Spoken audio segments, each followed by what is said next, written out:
এদিকে এসো, সাপ এসেছে। মা, ঠাম্মি। হ্যালো বন্ধুরা, টিনি বারবি ফ্যামিলিতে তোমাদের জানাই স্বাগত। তো চলো দেখি আজকের গল্পে কি হচ্ছে। এখানে রিধি ও রিধির ঠাম্মা ঘুমোচ্ছে, আর এইদিকে রিধির মা ও বাবা ঘুমাচ্ছে। হঠাৎ রিধির ঘুম ভেঙে যায়। ও বাবা রে, কি পেটে ব্যথা, খুব জোর পটি পেয়েছে। আমি যাই তাড়াতাড়ি বাথরুমের দিকে। বাবা রে, পেটে ব্যথা। রিধি এখন বাথরুমে চলে আসে, আর কোথা থেকে একটা সাপ এসে রিধিদের বাথরুমের দিকে আসতে শুরু করেছে। কিসের একটা আওয়াজ মনে হচ্ছে, সাপের আওয়াজ মনে হচ্ছে। তাহলে কি সাপ এসেছে? এখনো তো বাড়ির কেউ ঘুম থেকে ওঠেনি। এবার আমি কি করব? আমার তো খুব ভয় করছে।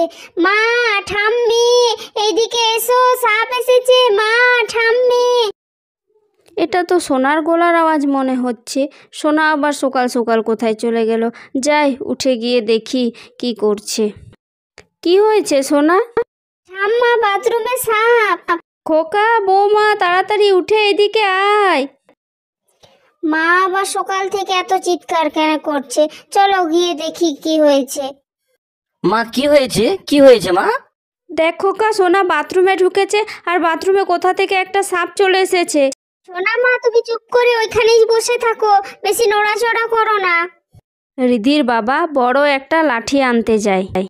দেখি দেখি দেখি, এই তুমি একটু ওই দিক থেকে সরে দাঁড়াও তো, একটু সরে দাঁড়াও। হ্যাঁ, আমি বরং ওইদিকে গিয়েই দাঁড়াই। সোনা, তুমি একদম আওয়াজ করো না কিন্তু, ঠিক আছে? যা যা, সাপ, হুস হুস, যা ওদিকে, যা যা যা, সাপ। আর সাপটা ভয় পেয়ে বাথরুম থেকে চলে যায়। সোনা মা, তুমি বাথরুম থেকে এবার বেরিয়ে এসো। তুমি ঠিক আছো তো মা? হ্যাঁ বাবা, আমি ঠিক আছি। বাবা, অবশেষে বিপদ কাটলো। এইরকমই ভিডিও দেখতে আমাদের পাশে থেকে চ্যানেলটা সাবস্ক্রাইব করো। বাই বাই বন্ধুরা।